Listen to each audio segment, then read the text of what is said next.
सन्माननीय व्यासपीठ आणि माझ्या जमलेल्या सर्व वरुणराज भिडे यांच्या प्रेमाखातर सर्व जमलेल्या माझ्या मराठी बांधवांनो, भगिनींनो आणि मातांनो,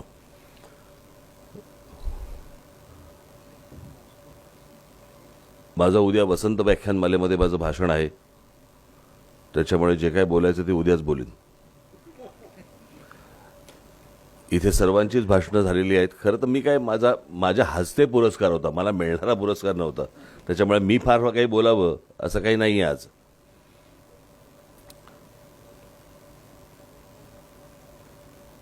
ह्या कार्यक्रम संपल्यानंतर अजून काही कार्यक्रम आहे इथे? तर मला मगाशी असं वाटलं तर इथे लहान मुलगी आली, तिथे 2 लहान मुलं बसली आहेत, तिथे अजून एक त्याच्याहून लहान मुलगा बसलाय, हा बघा कडेवरती बसलाय इथे. तर मला वाटलं की त्याच्यानंतर काही वेगळा अजून काही कार्यक्रम असेल, कारण नाहीतर मग अशा कार्यक्रमांनाही एवढी लहान मुलं कशासाठी आणली मला माहीत नाही. घरी ठेवता येणार नाही म्हणून कदाचित असेल. कारण माझं असं एकदा झालं होतं. मी एकदा झाली त्याला आता 30 वर्ष झाली असेल. अकोले नावाचं एक गाव होतं आपल्या नगरला. तिथे रात्री माझी सभा होती. त्यावेळेला ते आचारसंहिता वगैरे झंझट लागलं नव्हतं आणि थंडीचे दिवस होते, भयंकर थंडी होती.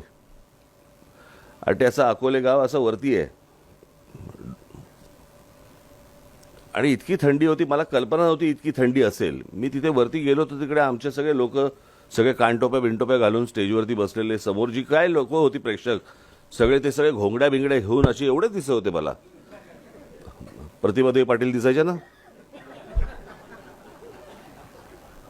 त्या अख्ख्या झाकलेल्या असायच्या सगळ्या. मला काहीतरी त्या कबूतर वगैरे काढतील असंच वाटायचं.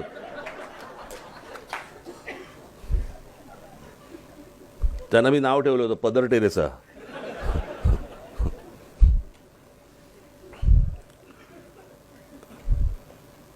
आणि सगळे एवढेच दिसत होते मला की मी वरती गेलो, आपला तिकडे तावाने भाषण बिषण केलं. बरं, काही हसण्याच्या जागा असतात, टाळ्यांच्या जागा असतात, आतल्या टाळ्या वाजवत होते. फार तोंड उघडत नव्हते हसायला. आणि मी आपला साधा जब्बा लेंगा घातलेला हो. मग तिथे झेंडा आणि मी दोघेच जण फडफडत होतो. बाकी सगळे आतमध्ये आपले. सगळं माझं भाषण बिषण संपलं, सगळेजण राष्ट्रगीताला उभे राहिले, राष्ट्रगीत संपलं, सगळेजण खाली बसले. मला काय ना, म्हटलं काय रे सगळे परत का खाली बसले, नंतर पिक्चर आहे ना. तर मला तसं वाटलं काहीतरी की बाबा ही लहान लहान मुलं आली तिकडे, नंतर काहीतरी कार्यक्रम असेल. आज मुकुंद आमचे संगोराम आमचे मित्र यांनी मला फोन केला की या कार्यक्रमाला तुम्हाला यायचं आहे. सहसा मी मुकुंदरावांचं बोलणं टाळत नाही, हे त्यांनाही माहिती आहे. आणि म्हणून मी आजच्या कार्यक्रमाला आलो. खरं तर त्या दिवशी माझ्या हस्ते कमलेश सुतारांचा माझ्या हस्ते सत्कार झाला होता मुंबईमध्ये. त्याच आणि हाही सत्कार इथे होता. मी त्यांना सांगितलं होतं खरं तर जॉईन करून घ्या, पण आज इथे मृणालिताई आल्या. त्यांनी फार सुंदर भाषण केलं, चांगलं भाषण केलं. इतरही सगळे पुरस्कार इथे मिळणारे सगळे लोक आहेत. अनेक पत्रकार आहेत. आत्ता आवट्यांनी भाषण केलं आणि त्याच्यामध्ये त्यांनी एक आशावाद दाखवला की पुढे आहे. मलाही आशा आहे. मी काही निराश नाही आहे. पत्रकारितेतनं मीही आलो. मग मार्मिकमधनं असेल, सामनामधनं असेल. मी अनेकदा सांगितलं, मी 2 वर्ष मी लोकसत्तेमध्ये फ्रीलान्सर म्हणून, व्यंगचित्रकार म्हणून काम केलं. अनेक मी दिवाळी अंक किंवा इतर जे काही अंक असतील याच्यामध्ये मी व्यंगचित्र केली. घरात माझ्या ती गोष्ट होती, त्याच्यामुळे मला लहानपणापासून मी त्या वातावरणातच वाढलो. पत्रकारिता बदलली याच्यामध्ये काही प्रश्नच उरलेला नाही आहे, ती बदललीच. मला फक्त एकाच गोष्टीचं भीती वाटते पत्रकारितेमध्ये की पत्रकारांची आतली जाणीवा मेलेल्या नाही आहेत. पण सरकार तुम्हाला किंमत देत नाही ही मला असं वाटतं अत्यंत भयानक गोष्ट आहे. तुम्ही कितीही लिहा, तुम्ही कितीही गोष्टी मांडा, तुम्ही कितीही गोष्टी दाखवा, आम्हाला तुमच्या बोलण्याने आणि लिहिण्याने आम्हाला काही फरक पडत नाही. मला असं वाटतं की ही विचार करण्यासारखी सर्वात महत्त्वाची गोष्ट आहे. पत्रकार एका पोटतिडकीने लिहित असतात, परंतु त्याचबरोबर आत्ताची जी परिस्थिती, मी त्या दिवशीच्या माझ्या भाषणामध्ये मी सांगितलं, मी मध्यंतरी नागपूरला गेलो होतो, अधिवेशनामध्ये चुकून गेलो होतो. मला अनेक काही जुने पत्रकार मला भेटले आणि ते पत्रकार भेटल्यावरती मी त्यांना विचारलं, म्हटलं काय सध्या कुठे आहात. माझा विचारण्याचा उद्देश असा होता की वर्तमानपत्र का चॅनल. तर त्यांनी सांगितलं नाही, या मंत्र्याकडे असतो. दुसरा भेटला, त्यांनी पण मला तेच सांगितलं. तिसरा भेटला मला, त्यांनी पण तेच सांगितलं मला. आणि चांगले चांगले पत्रकार मंत्र्यांकडे कामं करतायत. आणि जर समजा अशा प्रकारे जर समजा राज्यकर्त्यांना, मंत्र्यांना, आमदारांना, खासदारांना जर समजा वाटलं की आम्ही तुम्हाला कसेही शरण आणू शकतो आणि तुम्हाला कधीही विकत घेऊ शकतो, ही मला असं वाटतं जी भावना निर्माण झालेली आहे, ही जोपर्यंत मरत नाही, त्यांना भीती वाटत नाही तुमची, तोपर्यंत काही होणार नाही. हा सगळा पोकळ आशावाद आहे. तुम्ही लिहित राहाल, तुम्ही बोलत राहाल, सगळ्या गोष्टी होत राहतील, परंतु त्यांना जर ह्या गोष्टींची, ह्यांच्या लिहिण्याने आणि बोलण्याने ना आमची सत्ता जाते ना आमची सत्ता येते, असा जर समज झाला असेल तर तो घालवणं हे मला असं वाटतं सर्व पत्रकारांचं एकत्र येऊन काम करणं गरजेचं आहे. त्याच्यासाठी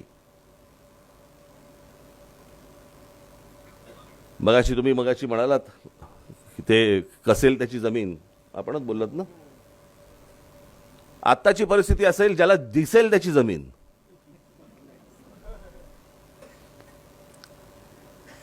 तुम्ही गेल्या 20 वर्षातली 25 वर्षातली माझी सगळी भाषणं काढून बघा, तुम्हाला हे सगळे विषय मी तेव्हापासून मी मांडत आलेलो आहे. माझं तर एक भाषण इथे पुण्यामध्येच झालं होतं, जवळपास त्याला आता एक 20-25 वर्ष झाली. आणि त्यावेळेला मी त्यांना म्हटलं होतं की मुंबईची वाट लागायला म्हटलं एक काळ गेला, पुण्याची वाट लागायला वेळ पण जाणार नाही. आज अवस्था बघा पुण्याची, 5-5 पुणे आहेत. मूळ पुणे वेगळं, मग अजून त्या सिंहगडच्या इकडचं वेगळं, अजून दुसरीकडचं वेगळं, सगळीकडची वेगळी. काही त्याला आकार ना उकार ना काही. आणि तुम्ही मगाशी म्हटलं त्याप्रमाणे की बाबा एका दिवसामध्ये पाणी तुंबलं आणि मग सगळं पाऊस पडला आणि पाणी तुंबलं, होणारच आहे ते. याचं कारण कोणाचं लक्षच नाहीये. मी नेहमी सांगत आलो की 4 प्रकारच्या जमिनी असतात. एक असते ती केंद्र सरकारची असते, दुसरी असते ती राज्य सरकारची असते, तिसरी असते ती महानगरपालिकेची असते आणि चौथी असते ती खाजगी असते. आज मुंबईमध्ये समजा तुम्ही आलात तर तुम्हाला हजारो एकरची गोदरेजची जागा, तुम्हाला लँड तुम्हाला दिसेल त्या विक्रोळी आणि या सगळ्या भागामध्ये. हजारो एकर आहे, एक झोपडं दिसणार नाही त्याच्यावरती तुम्हाला. केंद्राच्या, राज्याच्या आणि महानगरपालिकेच्या सर्व जागांवरती झोपडपट्ट्या कशा काय झाल्या, अनधिकृत बांधकामं कशी काय झाली, याचं कारण त्याला आईबापच नाहीये. कोणत्याही राज्यकर्त्याला, कोणत्याही आमदाराला, कोणत्याही खासदाराला, कोणत्याही नगरसेवकाला हे माझं आहे, हे माझ्या शहराचं आहे, हे माझ्या नागरिकांचं आहे अशी भावनाच नाहीये. जे आहे ते आत्ता ओरबाडून घे, पुढचं कोणी बघितलंय मला कळतच नाही. मला ही ती जी फ्रेज आहे ना, काय पैसे कमवले त्यांनी, 7 पिढ्या बसून खातील, 6 काय अपंग निघणार आहेत का, की सगळी जबाबदारी तुझ्यावर टाकली आहे. इतके नालायक निघणार आहेत तुझे 6 जण.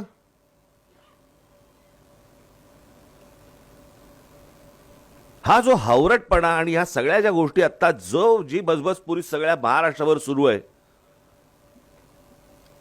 आपण मगाशी म्हणालात त्या अदानीचा मी विषय त्या दिवशी मांडला माझ्या सभेमध्ये.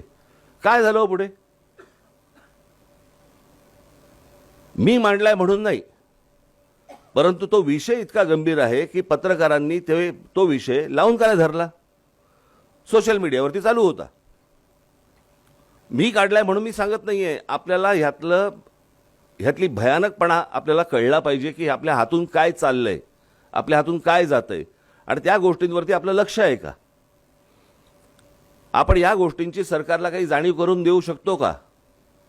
मला तर आज सगळ्या पत्रकारांना एवढंच सांगायचं आहे, तुमच्यावरती दबाव येत असेल, मला माहिती आहे. माझे अनेक पत्रकारांचे अनेक अत्यंत जवळचे संबंध आहेत. अनेक पत्रकार माझ्याकडे येऊन बोलत असतात, सांगत असतात नेमकं काय चालू आहे आत्ताच्या या सगळ्या सरकारमध्ये. याच्या अगोदरच्या सरकारमध्येही या प्रकारच्या गोष्टी होत्या, जरा लपून छपून होत्या. आता फारच उघड झालं सगळं. आणि मग जर का समजा तुम्ही थोडीशी विरोधात बातमी टाकली की वरनं फोन मालकाला, संपादकाला वरनं फोन आणि दबाव टाकायचा, परत बातमी येता कामा नये. माझं तर सर्व पत्रकारांना माझं म्हणणंच आहे, सांगणंच आहे, असा जर एकदा जरी दबाव आला ना, त्यांच्या बातम्याच टाकायच्या पहिले बंद करा. चांगल्या वाईट कुठच्याही बातम्या टाकायच्या बंद करा. एकदा बातम्या का बंद झाल्या एकदा विचारायला येऊ तर देत.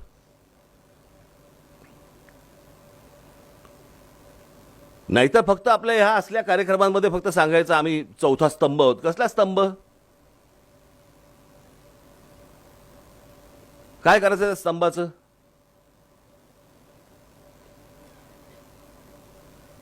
भाई या सगळ्या म्हणजे मला फक्त नोकरी टिकवायची म्हणून मी पत्रकार आहे.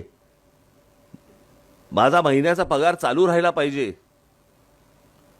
मी आता नवीन घर घेतलेलं आहे, त्याचा EMI कसा भरायचा, मला हे पत्रकारांनी सांगितलेल्या गोष्टी सांगतोय तुम्हाला. मी वेगळं सांगत नाहीये, माझ्या मनातल्या गोष्टी सांगत नाहीये. मी आता नवीन घर घेतलं, EMI कसा भरायचा, मग या सगळ्या गोष्टींमधनं मग काय करणार आम्ही? नोकरी टिकवावी लागते. काय चालू आहे आत्ताच्या पत्रकारितेमध्ये? कोणत्या काय चॅनलवरच्या काय पत्रकार आहेत मला काय सांगा. मला त्या बिचारांना इतकं करायचंय, मी त्या पत्रकारांना दोषच देणार नाही. एक तर अनेक तरुण मुलं आहेत, तरुण मुली आहेत, त्यांना प्रचंड काम करायचंय, त्यांना अनेक गोष्टी, त्यांना खरं तर क्रांतीच करायची आहे. वर्तमानपत्रांमध्ये देखील अनेक तरुण असतील, अनेक पत्रकार असतील की ज्यांना खरंच लिहायचंय, बोलायचंय, सांगायचंय. पण या सगळ्या राजकीय दबावामुळे त्यांना ह्या गोष्टी करता येत नाहीत.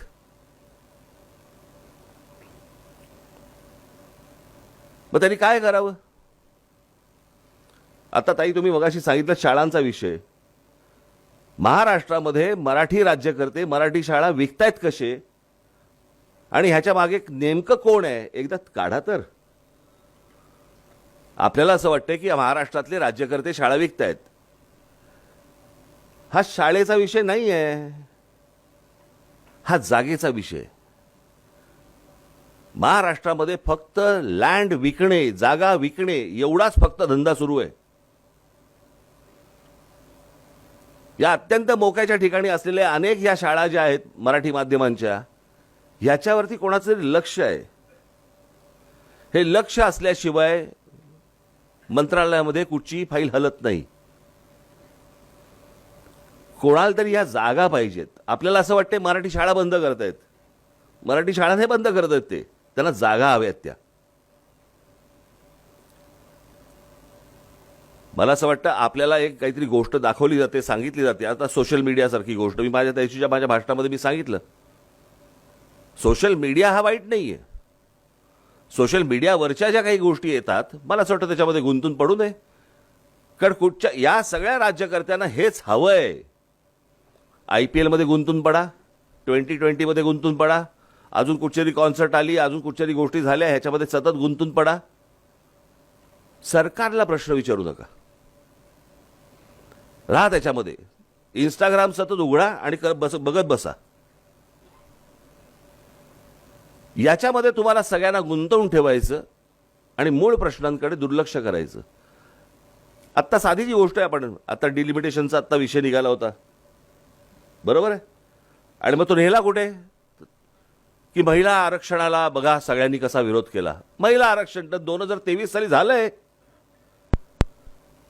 33% महिलांना आरक्षण द्यायचं हे बिल पास झालेलं आहे 23 सालीच. आता महिला आरक्षण आलं कुठून? परंतु ते ज्या पद्धतीने यायला पाहिजे होतं वर्तमानपत्रातनं, चॅनलमधनं, एकदा आलं, दुसऱ्यांदा आलं. हे जे मोर्चे काढत होते, या मोर्चे काढणाऱ्या जी लोक होती त्यांना मला असं वाटतं पत्रकारांनी विचारायला पाहिजे होतं 2023 साली काय झालं, मग तुम्ही आता मोर्चा का काढतात.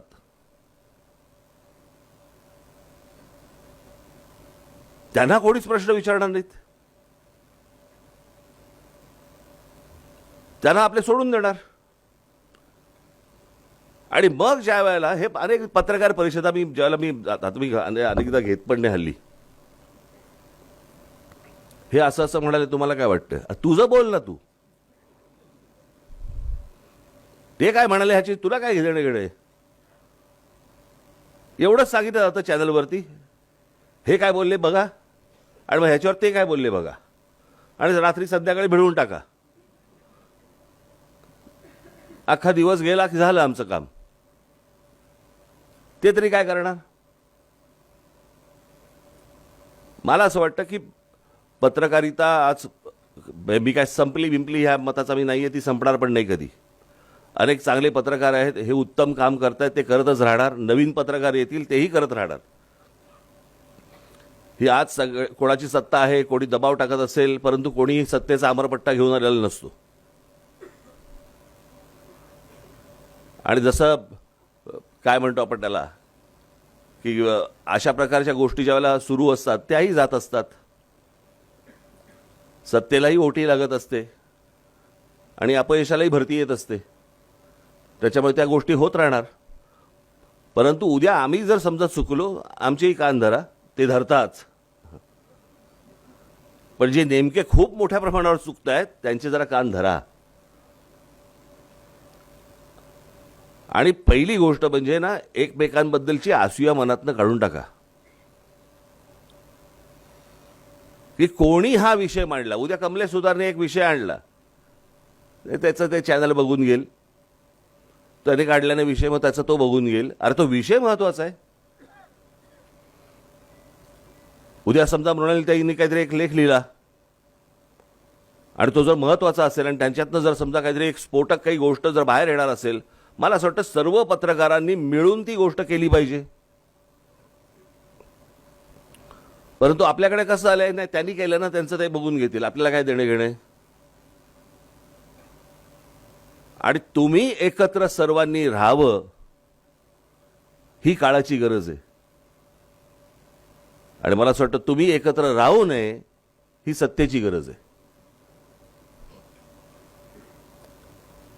आज पत्रकारिता वरुणराज भिडेंच्या नावाने तुम्ही बिंदास बेधडक आणि ह्या सगळ्या गोष्टी आपण आता बोलत राहिलो. तुम्ही मगाशी म्हणालात की कोणी कोणाच्या वेळेला म्हणाले ते लोकशाही बुडाली, कोणाच्या वेळेला कोण बोललं मगाशी म्हणाला तर गांधी बोलले का कोण बोललं, नेहरू म्हणाले का काहीतरी की लोकशाही धोक्यात आहे. नेहरू म्हणाले लोकशाही धोक्यात आहे. तेव्हापासून धोक्यात आहे. म्हणजे आता काय झालं असेल त्याचा लोकशाहीचं बरं एकदा बघा. आणि प्रत्येक अगोदरच्या काळाला नंतरच्या येणाऱ्या काळाबद्दल एक वाटते फुकट गेलेत. तसं नसतं. मला असं वाटतं तसं काळ बदलत जातो. काळ बदलतो तशा गोष्टी बदलतात, विचारसरणी बदलते, विचार करायची पद्धत बदलते. परंतु काही मूलभूत गोष्टी ज्या असतात त्या मला असं वाटतं की तशाच असतात, ठाम असतात. जे आता मला असं वाटतं आवटेंनी जे सांगितलं की हे सगळं करतोय कोणासाठी करतोय, तर हे सगळं लोकांसाठी करतोय, हे तुमचं आहे. राज ठाकरे ज्यावेळेला मराठीबद्दल बोलतो, महाराष्ट्राबद्दल बोलतो, मराठी भाषेबद्दल बोलतो, मराठी माणसाबद्दल बोलतो, ते काय माझं नाही आहे, ते तुमचं आहे. मी जे तुम्हाला सांगतोय तुमच्या हातातनं काय चाललंय, तुमच्या पायाखालची काय चाललंय जमीन, हे मी तुम्हाला सांगतोय. कारण नंतरच्या पश्चातापाच्या कपाळावरती हात मारण्याला काही अर्थ उरत नसतो. कारण एखादी गोष्ट तुमच्या हातातून गेली की ती परत तुमच्या हातात येत नसते. आज जे चालू आहे सगळं की त्या सगळ्या भैयांना काहीतरी मराठी शिकवायचं, मराठी शिकवायचं, उद्या पत्रकारिता देतील मराठी शिकून, तेव्हा तुम्ही काय कराल?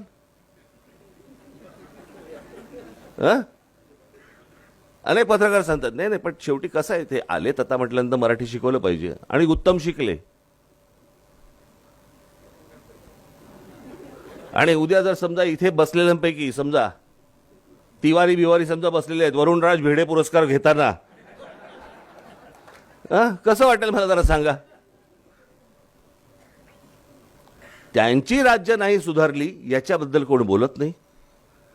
त्यांच्या राज्यकर्त्यांना हे कोणी प्रश्न विचारत नाहीत. प्रत्येक वेळेला प्रश्न महाराष्ट्रातच निर्माण होणार. प्रत्येक वेळेला तुम्हाला येऊन महाराष्ट्रातच तुम्हाला धमकी दिली जाणार आणि त्याच्यावरती आमचे राज्यकर्ते हे हात चोळत बसणार. कोणाच्या दबावाखाली? का तुम्ही असे सगळेजण बॅकफुटवरती येऊन का खेळतात मला कळलेलं नाही. दुसऱ्या राज्यांमध्ये हिंमत आहे का असं कोणाची बोलायची? परंतु त्यांच्यावरती त्या प्रकारचा दबावच नाहीये. आज ही गोष्ट त्यांनी तामिळनाडूमध्ये करून दाखवावी, बंगालमध्ये करून दाखवावी, लांब कशाला गुजरातमध्ये करून दाखवावी. की आम्ही गुजराती नाही बोलणार, हिंदीच बोलणार करून दाखवावी. हे तुमच्याच नाकावर टिचून येऊन का बोलतात? याचं कारण मी अनेकदा बोलत आलोय, जिथे जमीन भुसभुशीत असते ना तिकडेच घुशी होतात. घुशी खडकात नाही होत. खडकात वाव नसतो त्यांना. जी राज्य त्यांचे लोक हे ज्यावेळेला टणक राहतात, कडक राहतात, त्यावेळेला असली लोक येऊन शिरू शकत नाहीत, अशी लोक येऊन बोलू शकत नाहीत. पण आमच्याच सगळ्या लोकांचं मवाळ धोरण असतं. 4 गोष्टी ते राज ठाकरेला सुनावतील आमचे पत्रकार की मारणं हा काय उपाय आहे का? बरं, मग काय लिहिणं उपाय आहे? हे लिहून ऐकणार आहेत? मी अनेकदा सांगितले, आम्ही पहिले कधीही या सगळ्या गोष्टी करताना पहिले हात जोडूनच जातो. नाही ऐकलं तर हात सोडून जातो. परंतु ह्या प्रकारचं ज्या वेळेला वातावरण तयार होतं राज्यामध्ये, त्यावेळेला तुम्ही इतर राज्यांचे पत्रकार, इतर राज्यांचे सगळ्या राजकीय पक्षांचे नेते, सगळी लोक आणि जनता ही कशी एकवटते त्यांच्या भाषेसाठी आणि त्यांच्या गोष्टींसाठी, हे कधीतरी आपण बघणार आहोत की नाही? आज इथे ताई तुम्ही म्हणालात की मराठी शाळांच्या बद्दल कोणाला आस्था आहे आणि कोणाला काय. आत्ता 1 मे आहे ना, परवा दिवशी 1 मे आहे ना. मी दरवर्षी तिकडे सकाळी जातो. 1 मे हा दिवस कसला दिवस आहे हो? महाराष्ट्र दिन म्हणजे काय? मुंबईसह संयुक्त महाराष्ट्र झाला तो दिवस ना. मी मुंबईच्या बाहेरच्या लोकांनी तिकडे यावं वगैरे वगैरे, आला तर आनंदच आहे. परंतु मुंबईतल्या राहणाऱ्या मराठी माणसांना वाटत नाही की यांच्यामुळे आज आम्ही इथे आहोत, यांच्यामुळे ही महाराष्ट्राची राजधानी आहे, आपण तिकडे जाऊन त्यांना वंदन केलं पाहिजे, आपण त्यांना तिकडे जाऊन फुलं वाहिली पाहिजेत, असं मुंबईतल्या मराठी माणसाला वाटतच नाही.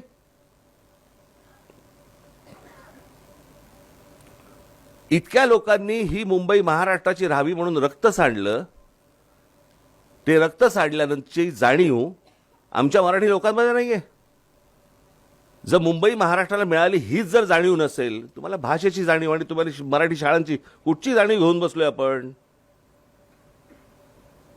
काही देणं घेणं नाही या लोकांना.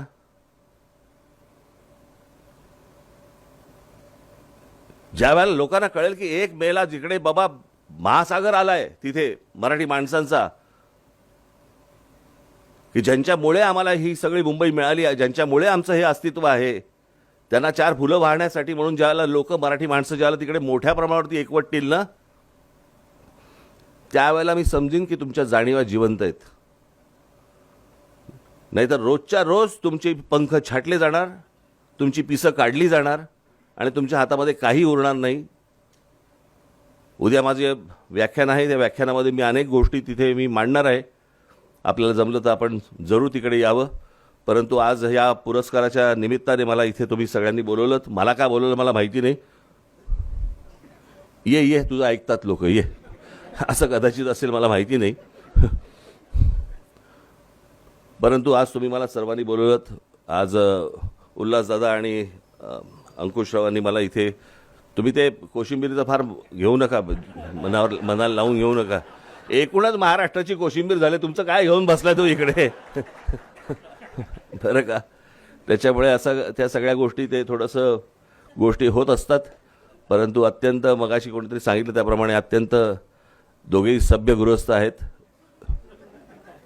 म्हणजे आम्ही असभ्य होत असं होत नाही त्यातनं, परंतु हे खूप चांगली माणसं आहेत. आणि या सर्वांच्या आमंत्रणाला मी मान देऊन आणि पुन्हा एकदा आमच्या मुकुंदरावांना धन्यवाद देतो की मला आजच्या कार्यक्रमाला तुम्ही इथे बोलवलं, त्याबद्दल धन्यवाद. आपण बराच वेळ सगळेजण इथे थांबलात. पोरं कंटाळली असतील कदाचित, त्यांना बाहेर घेऊन जा. आम्ही पोरं कंटाळलेलो आहोत, आता आम्ही बाहेर निघतो. तर पुन्हा एकदा आपण जरूर सर्वजण भेटू आणि भेटत राहू. धन्यवाद.